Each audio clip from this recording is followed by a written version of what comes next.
Well, good morning, everyone. It is Saturday, September. I think we're on the 23rd, and we are so delighted to welcome you to our 20th The Ed Collab gathering. Wow, I can't believe that we've hit 20. It has been so incredible and such a gift for us to share this amazing conference day with all of you. Our many years of doing this has seen all of us in our education community and in our world go through so many things. Jessica, who's been a longtime lead of the tech team, who's on the background here, has been with us since the beginning. And we were just reminiscing how times before the pandemic, the amount of planning and preparation and practice and how do you share your screen? What do you do that we had to do then? And now all of us seem to be mini producers where we can run slides and be on camera. So much has changed over these years, but one thing that always stays the same is that we need each other. We need community, we need to connect, learn, feel re-inspired, and grow. And so we are just so grateful to have you choose to join us, whether you're joining us live this morning or perhaps you're watching us in the future. So I am Christopher Lehman, the founding director of the Educator Collaborative, and I would like to walk you through just a few things to know about today's conference, whether this is your first time joining or you've been with us for a long time. So there are now 3 ways that you can choose how you'll view your workshops across today. So the first is if you are on our website, which you might be watching me from our website right now, so gathering.theeducatorcollaborative.com. There is a menu. If you are on a mobile device, you also will see on that same page link that you can click so you can get to mobile menu. It's a little easier to read on your phone. But from there, you can click on workshops, the session that you'd like to see, and then just click on any view button. As you can see there, like if I wanted to attend Patience 1, the first workshop on amplifying student voice, I can just click on it. It will go right to her page and I can watch from there. That's one way to choose your workshops. Another is if you're on our main website page, you can just scroll down and there you'll see all of the keynotes and workshops for today. And there you can choose how you'd like to view. You can either watch right on our website or you can click over to the direct YouTube link and watch from there. The third way, and I'm already, as I'm looking on Twitter or X, excuse me, as I'm watching people post, I've seen a few posts of people are watching from their TV. That is using the YouTube app. So if you are on a device right now and you're watching live from there, you can, again, scroll through, find the playlist called Fall 2023, and there you just click on any video that you'd like to see. So those are 3 ways that you can join us today. One really important ask of you, or could you please, is that on a day like today, we are learning together, we're growing together, you might feel inspired at home. There is so much that's great about us being able to share this free conference day with you. No matter where you are, no matter what you're doing, you can tune in. One thing that we lose in this digital conference format is we don't get to hear each other applaud. We don't get to catch each other in the hallway with, oh, I loved your session, or could I follow up and ask you a question on that? We miss the in-person interactions that can make learning so important. And so one thing that we're going to please ask of you is to please share things you love, ideas that you're having, even if it's just thank you so much applause. If you could please share with the presenters, and we'd love if you could tag our gathering hashtag for today, hashtag the Ed Collab Gathering. Hashtag the Ed Collab Gathering. You'll see that on several slides as well. If you tag us at the Ed Collab, and if you could even take the extra step of tagging the presenters, that's a way that you can applaud your presenters, you can thank them for their time, you can share things that you feel inspired by, you also could share ideas. And what we especially love is by following that hashtag, you can see other people that are learning today, that are sharing today, and you can start connections and share ideas with them as well too. So what's important to us at the Educator Collaborative is that we are collaborative and we're connecting with one another. So please, please, please, even if you haven't been on social media in a long, long time, as you're watching today, if things feel inspiring to you, please do use that hashtag. Please do thank our presenters. And you can also ask them questions too, that will help us not just be virtual, but also feel connected to one another. So the EdCollab gathering, since its start, so all 20 times we've been doing this, is always completely free. There's no registration. You get to tune in from anywhere. And after today, all of the sessions are recorded and will live on the same website and on our YouTube channel, so you could watch it again in the future. Because we're not asking you to pay or to register, what we've asked since the beginning is to please consider paying the joy forward. Every gathering, we invite our keynotes to adopt some charities for us. And then throughout the day, we ask and remind you to please consider paying what maybe you would pay for registration, or perhaps for your coffee in the morning, or maybe for lunch. If we were in person together, what you might pay, maybe even for travel, if you'd like, to please consider paying that joy forward. Now, if you pay monetarily, that can support various organizations like the ones here in fulfilling their mission. Money's really important. However, that doesn't have to be the only way you pay the joy forward. You could volunteer. You could also choose other organizations or other ways to pay the joy forward. Whatever you do throughout today, if you feel yourself inspired, if you feel yourself pushed, if you feel like there's a conversation sparking, please consider taking that feeling and paying the joy forward. Today's charities are Wonder More Boston. This was adopted by Raúl. Freedom to Read Foundation and Unite Against Book Bans was adopted by the American Library Association's Freedom to Read Foundation. You can find out more about these charities and direct links to their pages if you go to either the link on our website, if you're there now, or you can use that URL, gathering.theeducatorcollaborative.com/charity. And please do consider paying the joy forward. If you do make a donation to any of these charities or choose some other way that you're going to pay the joy forward today, please also use that hashtag. Let me pull it up one more time if I can find my side here. Please do use that hashtag, tag us at the EdCollab, and let us know. We'd like to share what you've done with others and also inspire them to pay the joy forward as well too. Lastly, before just a few remarks and then my introduction, we are hosted today by our organization, the Educator Collaborative. If you know us, great, hello. If you don't, you can get to know us more on our website there. We are a think tank and an in-school and virtual consulting organization.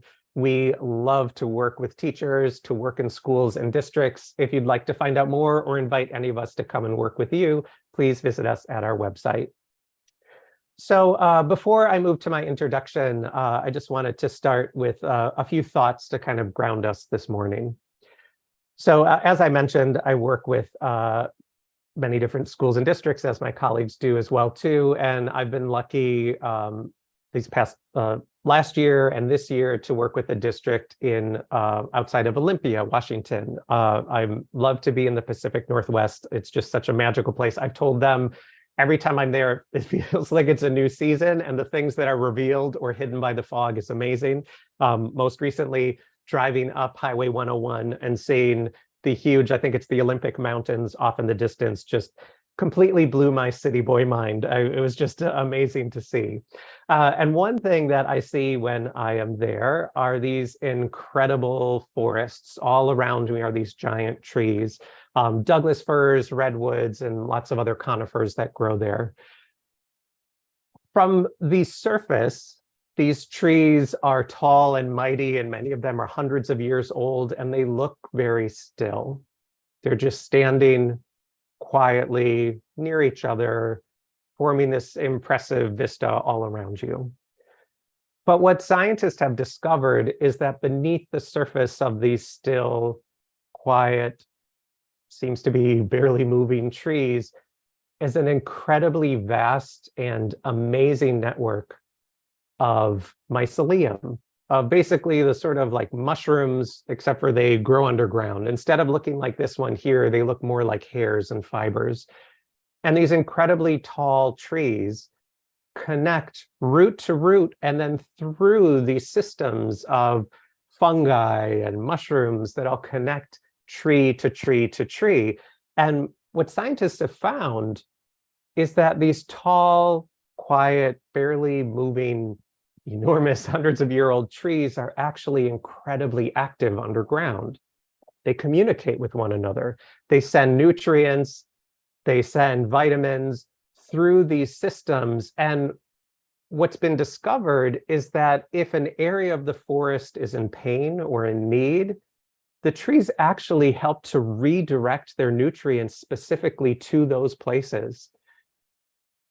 Another amazing part of this system is where the most nutrients go, where these trees are most connected, are to their young. As saplings grow on the dirt ground below the surface of these mighty redwoods and firs, below the surface, these large trees are sending what's most needed to the ones who need it the most.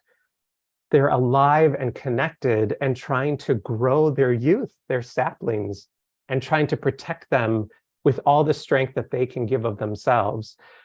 Poet Amy Nezhukumatatil, well, she has many beautiful lines, and one of them from her book, Lucky Fish, the secret of the soil is that it's alive. In this poem, she talks about when you walk across the forest floor, you're carried on the backs of insects. You're carried on this living network. Now in our world, like many times, but 2023 is coming hot. Now in our world, we need to be connected. Sometimes we stand still because we don't know what to do. Some of us are seemingly standing still because we are in states or countries or the world that says there are certain things we can't talk about, or lives that we can't discover, or truths that can't be told. And I'd like to suggest today that even if you're in one of those places that tells you you have to stand still and tells you you can't talk about those things, that says you can't connect to one another, below the surface, what's most needed is that we're connected. Even if we appear to be still and silent, underneath, we're finding ways to protect LGBTQ youth. We're finding ways to tell the stories and support children and families who are migrating to other countries, like here in the United States. We need to find ways that we're connecting our fibers to the many, many, many, many teens in our lives who are really suffering, who are struggling, to the many children who need support, who learn differently, who need emotional support, who need help. We also need to connect those mycelium underneath the earth and ground to one another too. In this world, these massive forests have lasted for hundreds and hundreds of years, not because each individual tree is strong, but because they have found ways, even below the surface, to connect and be together. So I invite you, as you're learning and tuning in to the many sessions today, think about who in your life, who in your classrooms need those connections. And I'd suggest to you that the ways that we grow those fibers, especially in literacy, is by listening, is by observing, and then by speaking. So today, I hope you think about who in your life can take the lessons you learn and connect with one another. And I also encourage you to reach out to anyone, or ask for support yourself if you need those connections too. So it is my very distinct pleasure to introduce our keynote speaker for today, although he needs no introduction, Raúl III. Raúl is an award-winning illustrator, author, and artist. He is the author and illustrator of a number of incredible books. I have in my hand here, Tag Team back there is one of the Vamos books. What I love when I bring these books into classrooms and use them in read aloud or with students is, first of all, Raúl's art is absolutely incredible and it's so very engaging. But I love in his books that he is talking about and sharing culture and language. For example, in this page here in Tag Team, this morning El Coliseo is a mess. I cannot believe my eyes. No puedo creer mis ojos. My children, for example, are bilingual, and they, throughout their schooling, don't often see Spanish. They haven't seen a lot of ways that characters and people live in the ways that they live as well, too. And so I am so grateful to have Raúl here today. As you're listening to Raúl's talk, please remember that Wonder More is the organization that he's adopted for us today. If at any point your mind goes, which it will, you feel inspired by what he's sharing, please head over to our charity page and consider paying the joy forward. You can find Raúl at his website, raulthethird.com. You can find him on X, formerly Twitter, at Raúl3Third. And on IG at Raúl Third Vamos. I also want to thank Phil at the Author Village for helping us connect with Raúl today. So without further ado, Raúl, welcome. Thank you for being here with us. Well, thank you so much. You were so inspiring, Chris. I feel like I've learned so much, and everything you said was so important. So thank you for your wonderful introduction as well. I'm very honored to be here, and I'm not seeing faces, but I'm imagining all those faces out there. And it's so great to be in this virtual room with everyone. So today I thought, you know what? I am going to talk about my brand new book, which is Vamos, Let's Go Read. As a matter of fact, I'm going to read the book to you. But I'm not going to read it in any particular order. I'm going to read it out of order. This is the 10th book in the World of Vamos series, Vamos, Let's Go Read. And I realized as I read it, after I finished it, that there is a lot in this book that I have been sharing with students over the past 2 decades. It's also a book that shares in many ways how I was formed as both a human and as a reader, and then later as an artist. So think of this presentation as an origin story. The origin of Raúl III. Okay, so here we go. I'm going to share my screen now. And on the side, if you guys could tell me that everything is good to go once I share, then I will feel very confident. Of course, I can't find my anything now. Here it is.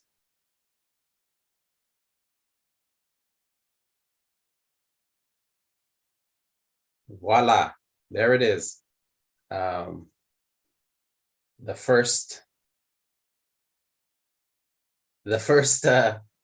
slide. So let's ignore that slide. That was just a holder. It's called The World of Vamos. Those are the books that I create. So this is the first picture that I really want to begin with. And I want to begin with this picture because, again, this is an origin story. And none of what I do would be possible without the bravery of the people in this picture right here.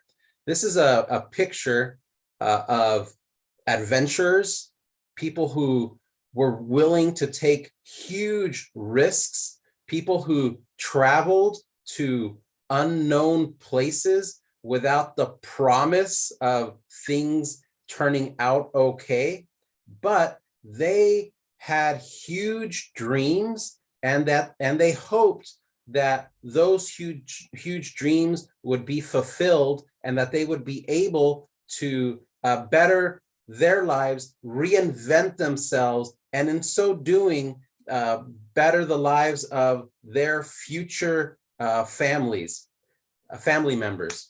And so in this picture, who you see is my abuelito Luis, my grandpa.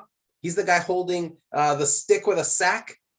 if you ever wonder why I draw things like that, now you know. On the right-hand side is my abuelita Susana, that's my grandma. And there's my uncle with a little cowboy hat. And that little girl, I believe she's chewing on some sugar cane. That's my mom, Olga Gonzalez. Anyhow, they lived in El Distrito Federal, which is in Mexico, and they weren't having a lot of luck making el dinero. And so somebody told them, oye, vayan a Juárez, ahí se puede vender lo que sea. There are people selling things there all the time. You'll make a lot of money. So they hopped on the train and off they went to, why isn't my thing switching? Hold on.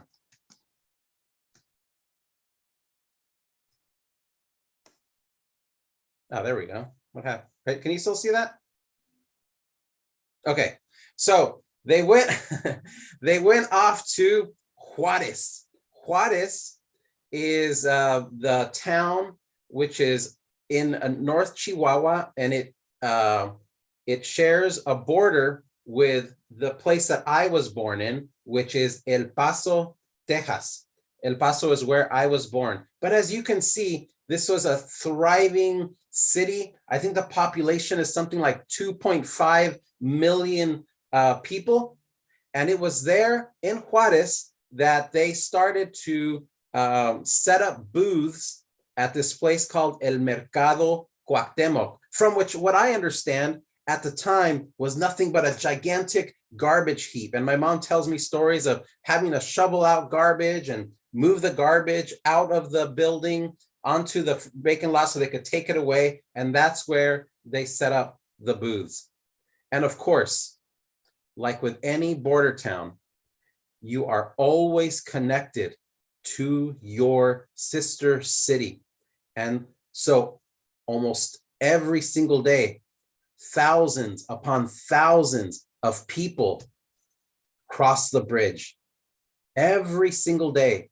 And they cross the bridge to go shop. They cross the bridge to go visit family members. They cross the bridge to go to work.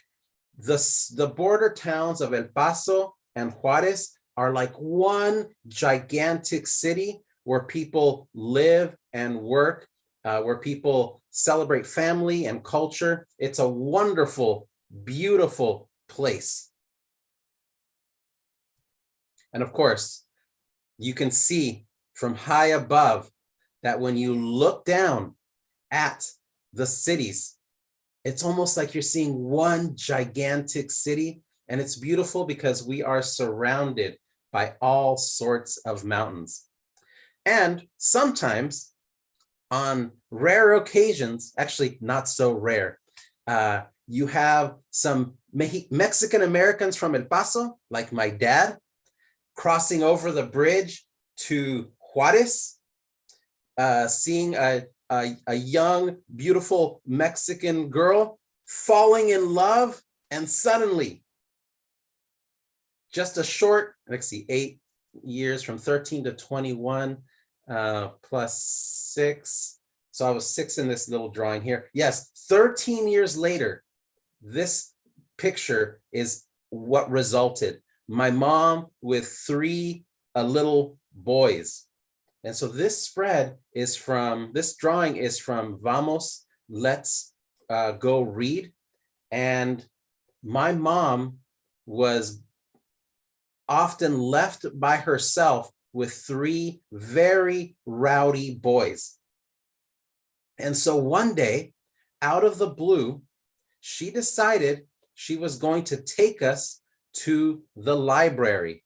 I'm not really sure why she decided this, because you see, my mom, having been raised in Juárez and having been the oldest sister, had dropped out of school by the 3rd grade. But she figured, well, this place is quiet. It's got a book, so maybe you guys will settle down. And so let me read to you from this page. People come I'm going to switch festival for library. People come to the library for many different reasons. Señora González found a place for her little burritos to focus their energy, took English classes while they read, and ate snacks provided by the library. The library was such an important place for me, my two brothers, and especially my mom.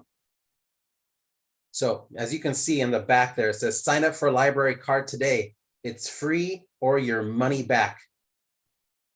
So not only did we spend our time reading, not only did we spend our time eating delicious snacks, but, why is this taking so long to switch? But,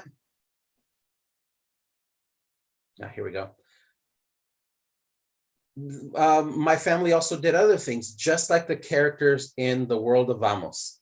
Don Rufino studied to become a permanent resident of La Frontera at classes held in the library. He sculpted the statue in the courtyard as a thank you. My mom also, just like Don Rufino, studied to become a citizen of the United States, thanks to the classes that were held at La Biblioteca.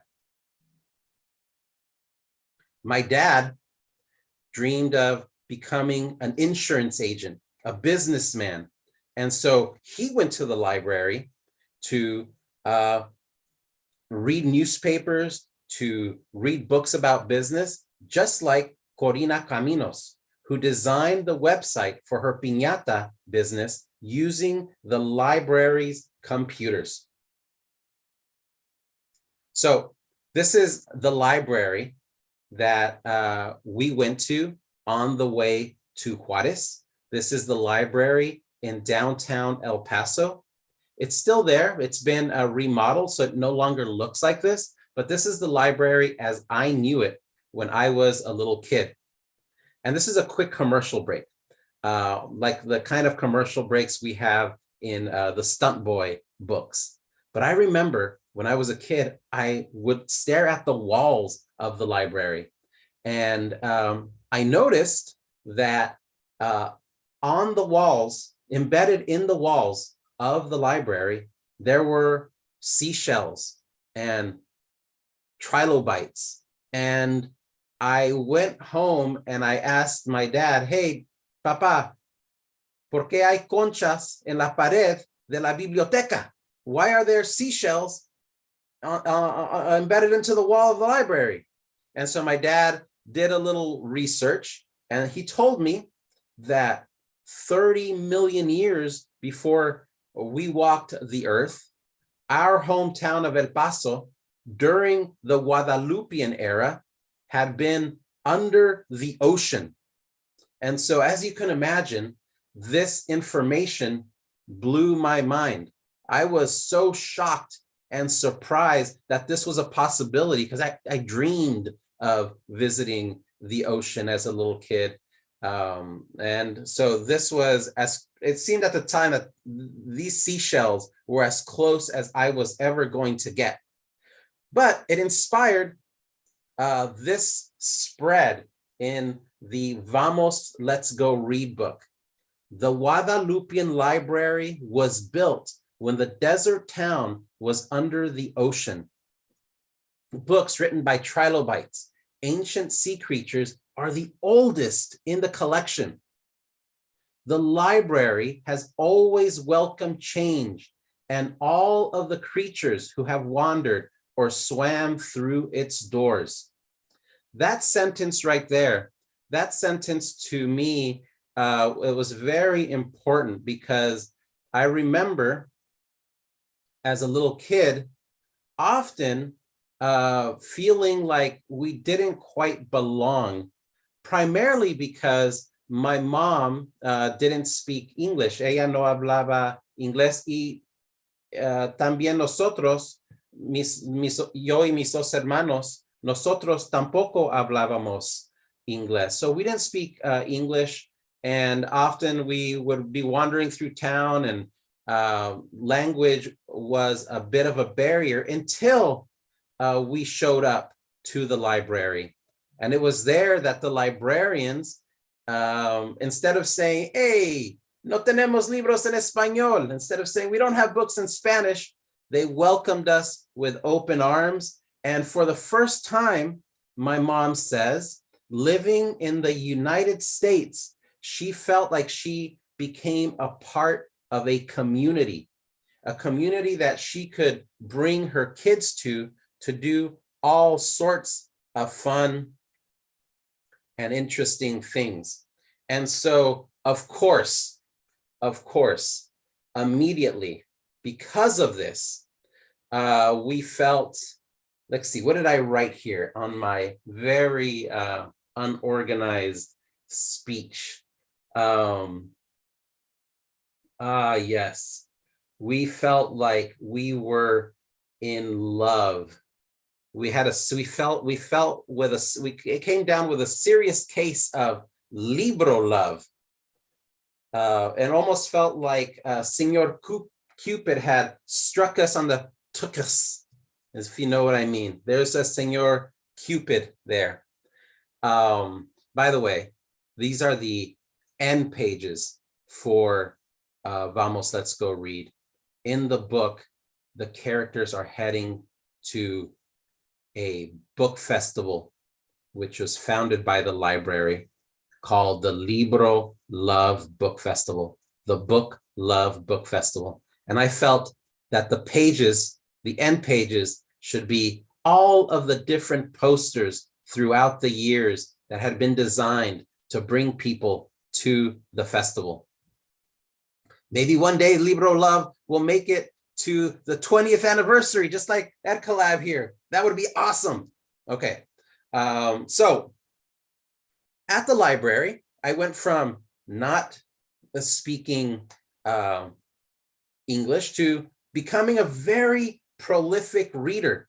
I was reading all kinds of books. With whatever genre you put in front of me, I would be more than likely to read it. So I read books like The Mystery of the Laughing Shadow. I read, oh, I love these books. These illustrations, oh my goodness. I could see why I love intricate pin work when I look back at a cover like this. The Great Brain at the Academy. I don't understand why I read this book. I really don't. I'm actually kind of embarrassed that I chose this book. It might have been good, but I don't know. It's a weird looking book. The Blossoms Meet the Vulture Lady. Now, how do I know that I read these books? Well, libraries are so important in encouraging kids to read. And for me, they did it by having me fill out all of these reading logs. This is one of many reading logs that my mom kindly saved for me. And as you can see, they're all there. And if you look, you'll even see a book that, of course, a Texan like me would read. Number 5, I believe, A Piece of Steak. Actually, it's a short story by Jack London. It looks like I was on a Jack London kick there. I read a Piece of Steak and To Build a Fire. Who knows? Who knows why? Maybe I thought I was going to get lost in the woods at some point in my life. No sé. Anyway, so that was a reading log. And of course, encouragement is so important. Telling the fact that they told me that I was doing a great job, and they would hand me these amazing certificates of participation. What you're not seeing here is what librarian Margaret K. Burlingame Coat Factory would give me. She would also give me a nice handful of watermelon flavored Jolly Ranchers. Oh, you can't beat those, right? So I have all these cavities. Anyway, so because of La Biblioteca, stories of any kind became so interesting for me.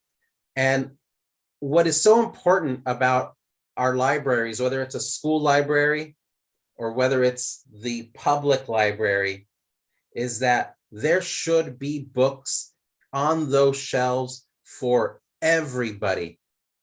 I remember when my very first book was published, and I don't know if you can see that poster there. That's the poster for Lowriders in Space. It's published by Chronicle Books. And the reason why we signed on, me, myself, and Kathy, is because of the letter that we received from our editor. Our editor was Jeannie So. And Jeannie told us that when she was a little girl, a young Korean American girl, she would often go to the library searching for books that in some way represented her and her family. And unfortunately, she could never find them. Well, when I was a boy growing up, as you can see from my reading list, I also could never find them. I didn't even think they existed because they weren't out there on the shelves. And so Jeannie told us that the reason why she wanted to publish Lowriders in Space was because she wanted to make books for kids from all walks of American life, whether they were from the LGBTQ community, Asian community, Latinx community, Black community, you name it. Jeannie wanted to make a book for them. And so our library shelves should be filled with books that represent every child in the classroom. And so I drew this spread. It's called a spread for a ride that I titled Ride into Books. And finally, the librarians bring them to their masterpiece, a ride into books. The outside of this illustration here was inspired by two things. The first was the ride at Disneyland that I visited a few years ago with my son Raúl, and that was it's a small world after all. I really loved that ride, and also I've been really lucky to travel all around the country, visiting libraries and schools, and I'm always just so amazed at how much work you as teachers and librarians put into encouraging and inspiring our young readers.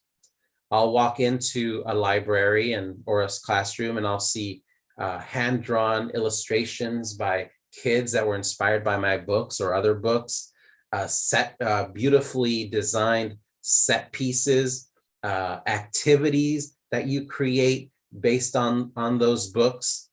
And one year I went to a library in Houston, the main branch in Houston. It was called the Houston Public Library. And they had a program called the Books Alive program. And basically they take a book and they try to find a way to bring that book to life by creating set pieces and activities based around that book. So all of your hard work and dedication to our readers inspired these next spreads. So, and finally, the librarians bring them to their masterpiece, a ride into books. So here they are traveling through different genres. They start with horror. They go to science fiction. Oh, by the way, the horror, you see that crying cat going, ¿Dónde están mis hijos? That's La Llorona. Yeah, she terrified me as a kid. Anytime my dad told me to take out the trash, I would take it out and I would run all the way back to the house and slow down about 2 feet before I opened the door so that nobody would know that I actually sprinted back to the house. Next is followed by this spread.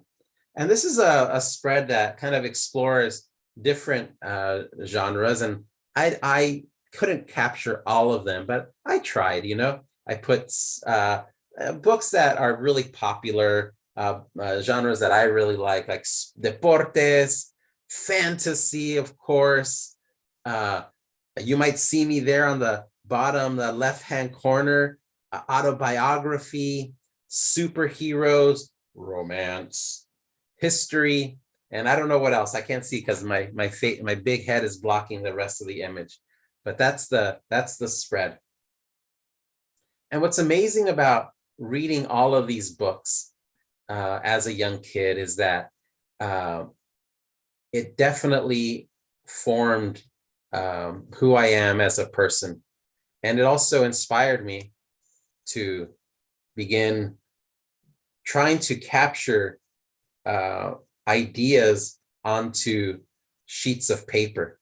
I would try to draw and copy from my favorite illustrations. So whether it was a book about, I think that's World War II, or a book about knights in shining armor, I try to create a drawing. And then, you're reading all of these books, and so you try and oh yeah, I also drew superheroes. I forgot the order of these slides. I also drew superheroes, and of course, my mom was so happy that I had found something that focused my attention on anything other than the mischief that I usually caused. For instance, lighting the top of yucca trees on fire. Don't tell anybody. Anyway, so I finally had something to focus on, and that was drawing. And what's amazing is that I was learning how to copy images from all sorts of artists that I discovered in picture books, in illustrated novels, on the covers of books. And I copied all of the ones that really spoke to me. And so copying images, what ended up happening was all of these images that I copied ended up forming the artist that I am today. So I can still look at any one of my illustrations and I could pinpoint which artist, which pen stroke from an artist inspired the drawing that I created. And so books aren't just for reading, but for a young kid like me growing up in El Paso, where there were no art museums, where there were no art galleries, the books were my museums. They were my art galleries. And all of those artists were my versions of Picasso and Van Gogh and Chuck Close and whichever other art museum artists there is. Edward Gorey, Maurice Sendak, Richard Scarry, the guy who painted the Hardy Boy covers. All of those artists were my museum artists. So those books, I like to say, are museum art galleries that we can take home with us. And so I started to create my own fictional titles. I still love to do it. And so in Vamos, Let's Go Read, each character is heading to the book festival in search of a book that they hope to find. I always went to the library in hopes that I would find the most amazing book on the planet. And so they're all looking for a special book. Little Lobo is missing issue 4 of Lucha Comics, The Rise of Dr. Phil. Bernabe hopes to find the Puppy Love Valentine's Day special featuring Richie and Donna. You guys remember Richie and Donna? Oh, Donna, oh, I can't sing. Coco Rocho is searching for secret graffiti language of the cowboy cucarachas. Cookie Dookie is looking for Gaios of the Corn to complete his Stefan Ray collection. The other day, somebody told me, man, Raúl, I like that, but it's supposed to be Esteban. And I'm all, no, it actually isn't, because Stefan Ray's mom was a huge fan of Miami Sound Machine, and she loved Gloria Estefan, and she wanted her name her kid Estefan. Okay. All right. Anyway, and La Chida would love to find the legend of the punk nopal, to learn more about the mysterious succulent. So I used to love creating fictional titles for books that I wish existed. And of course, my friends, because of that, I started to create my own zines. I started to create my own zines. Now, I love making zines. Zines are basically self-made books. My first publisher, before Chronicle Books, before HarperCollins, before all the rest, was a publisher that I finally refer to as Kinko's. Kinko's was my first publisher. And I made all kinds of zines as a teenager and into my 20s. And because of these zines, I wandered into a library one day, and I decided to share my zines with the head librarian there. And she kindly, Karen Kramer, kindly invited me to start teaching comic book workshops at her library. And so that's what I started to do. And I would teach kids how to create comic books. But then I started to notice that kids never drew themselves as their characters. The characters that they created seem to be those fictional ideals that always seem to be pushed to us. So most of the characters were white characters like Captain America or Iron Man or so many others. The list goes on and on. And so I started to introduce a little lesson to kids. And so I told them, let me stop sharing this screen. I hope this works. I hope the computer doesn't accidentally turn off. I started to tell kids that as inspiration for the characters that I create, I use one person as inspiration, but not just one person, also the person who helped form this person, the community that surrounded this person as inspiration for all of the original comic book characters that I create for my picture books and back then for my comics. And so I tell them that I always start my books by drawing this person right here. And you could try to feel free to try to guess who it is that I'm drawing. Let me see if you guys are seeing this. Looks good, it says. Awesome. Thank you, Jessica. So this is a person that I use as inspiration. I like to start, I'm a cartoonist, so I like to start with a simple shape. It's like a bean shape. Then I draw in the nose, I draw in the mouth. At this point, people are shouting, I know who that is. That's Curious George. That's a monkey. And I'm all, I told you I was a real person. Gosh darn it. And then I draw eyebrows in. Once I start drawing this, people start to, some of them will start guessing.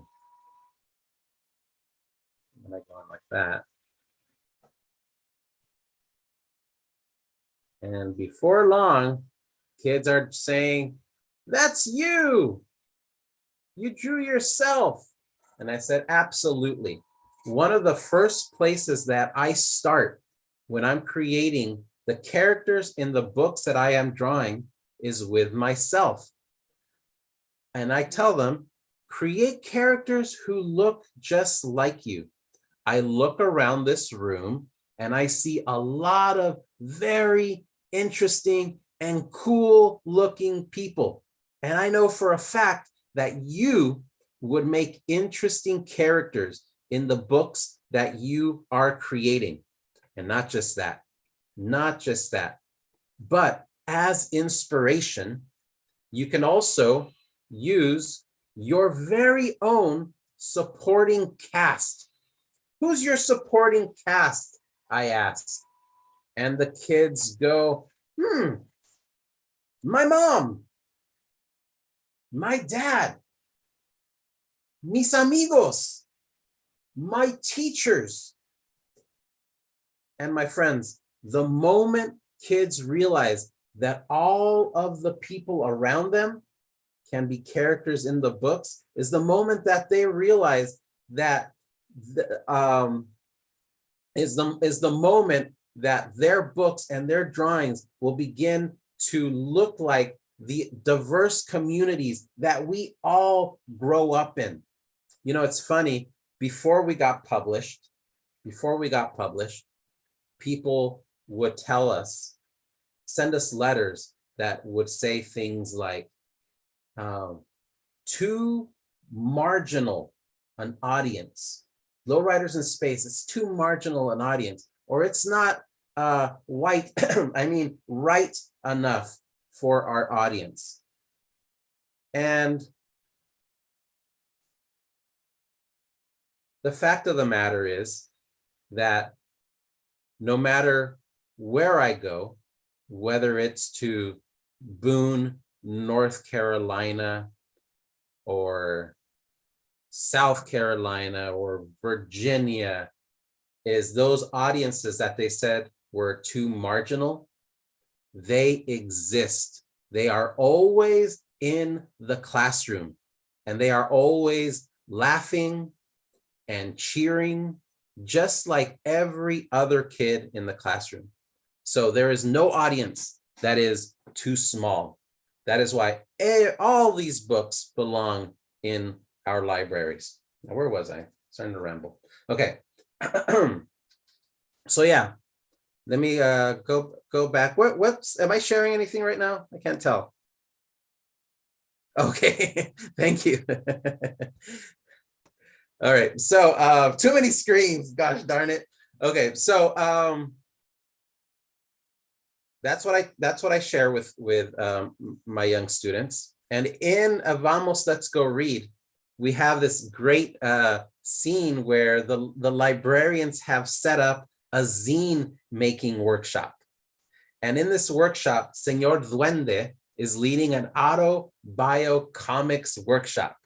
And he's telling the students that you all have an origin story. Everyone here has an origin story. And so they are all working hard on their creations.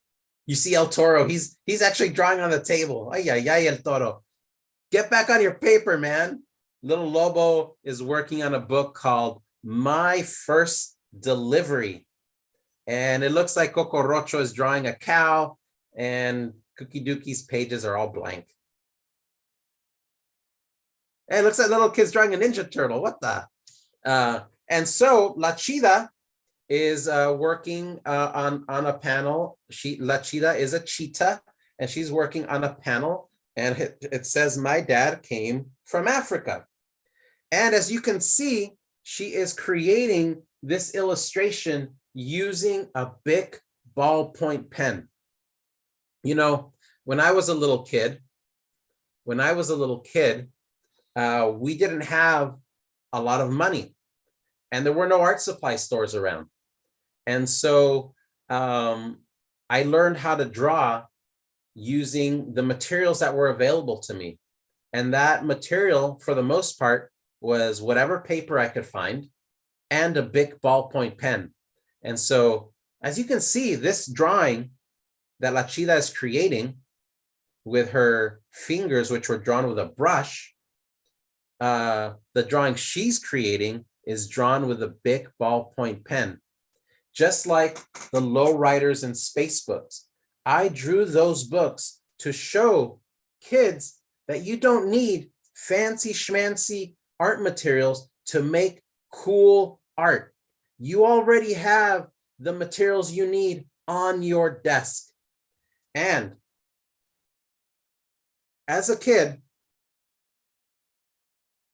no, those are the big ballpoint pens that I love. I love those big ballpoint pens. That design, you don't need to change it.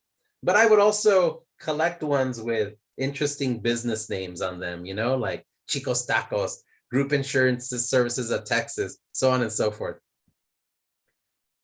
And this is the drawing that I created for the Lowriders in Space when Kathy Camper called me on the phone and asked me if I wanted to collaborate with her. I was doodling this drawing on notebook paper when I agreed to collaborate with her, little knowing that 3 years later, this drawing right here would end up underneath the dust jacket of the hardcover edition. And now it's also in the collection of a museum that's going to open in Los Angeles at some point in time, which I'll share at some other point in time. So making books, you know, I love, like I said, visiting schools and libraries, and the power of creating books. I love that books can be created by anyone. And the moment you make a book, you feel a huge sense of accomplishment. As a kid, I used to fold one sheet of paper in half, then 2 sheets, 3 sheets, 4 sheets of paper in half, and I would tuck them into each other, making for myself a paper taco. No, just kidding. I would make for myself a book. And honestly, that's how easy it is for you and your students to start making books. All it takes is folded up sheets of paper tucked into each other. Just like Mr. Posada here, he prints the comics made in Duende's workshop.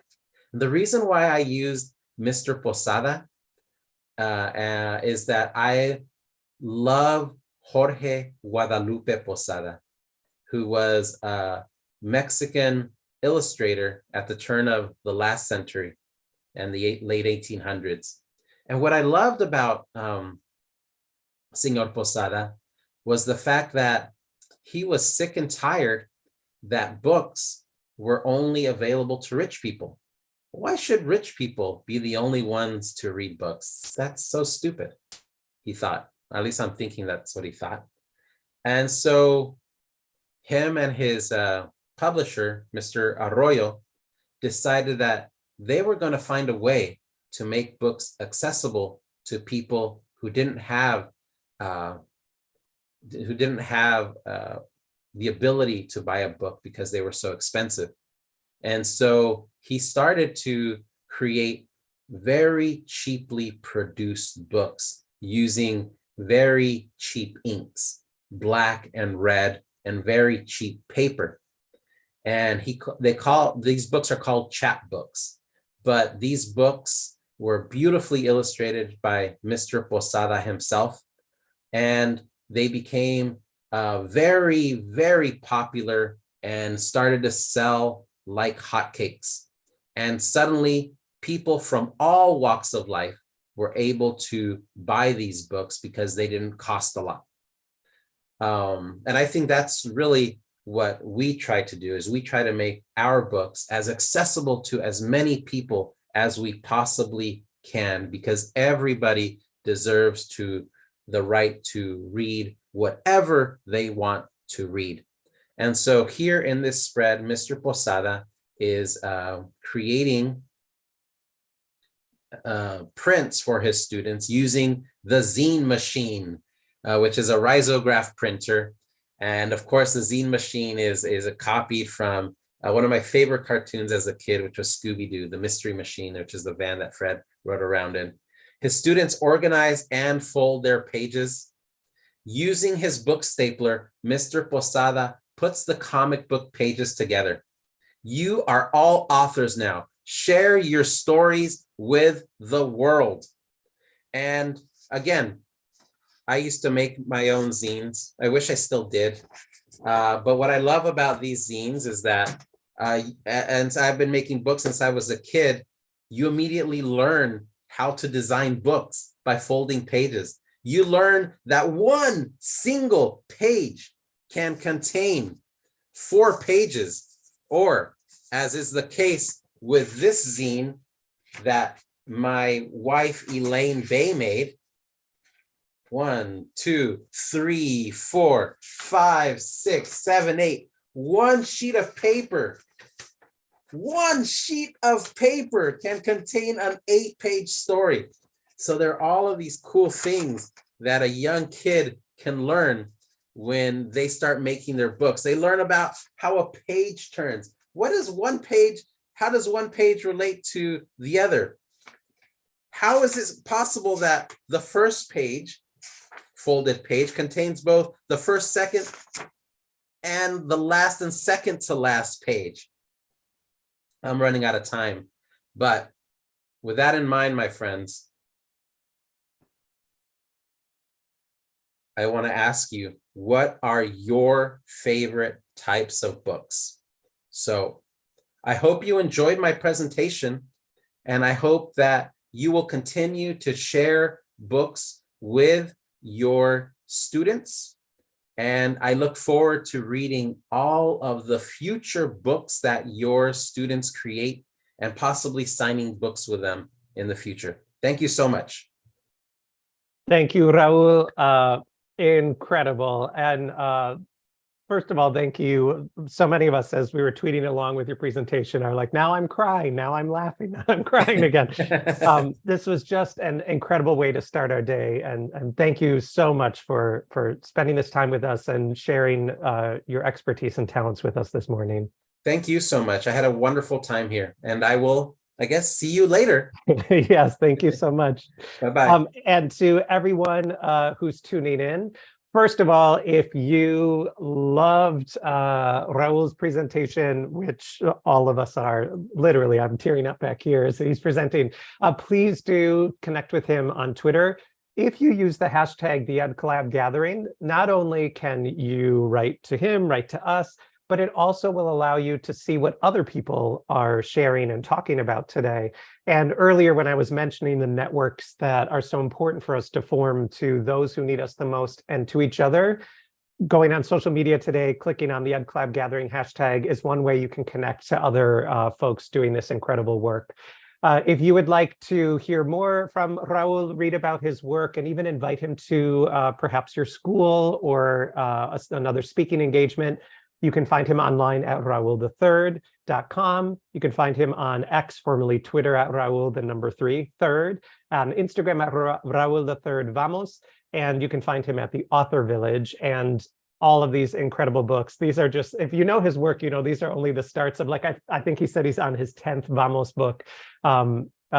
These are all incredible series that your students will just love.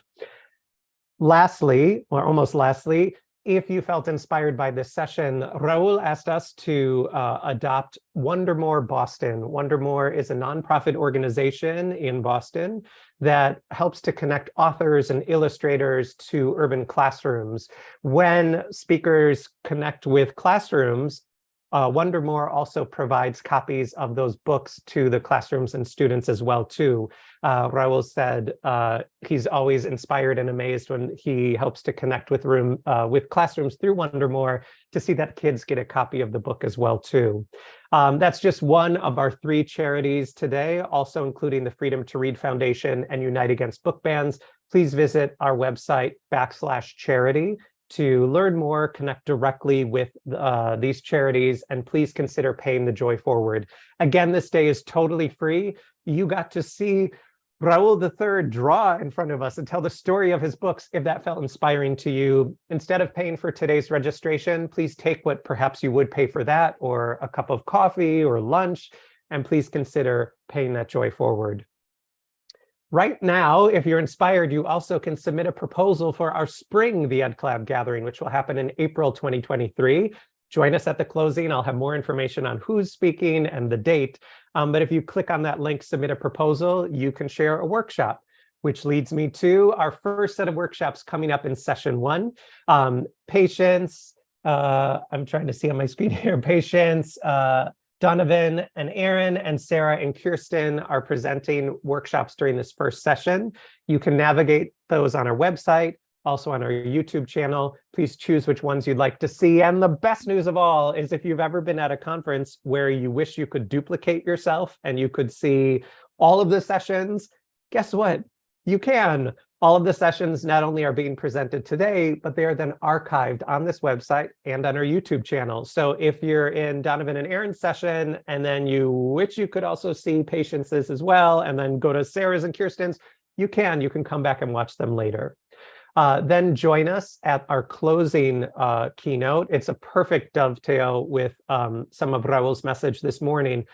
The American Library Association's Freedom to Read Foundation, through their Office of Intellectual Freedom, is joining us for the closing keynote. That session will help to both inspire you and give you practical ideas of how to fight for just what Raúl said, that libraries should be full of books that show all of us inside of them. And so please join us for that closing keynote and information on that too.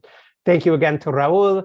Thank you to all of us joining. Thank you so much for everything you do for your colleagues, for your students, and for our amazing profession. Please enjoy the rest of the conference. Keep on tweeting. That's how we connect with one another. And we'll see you again later today.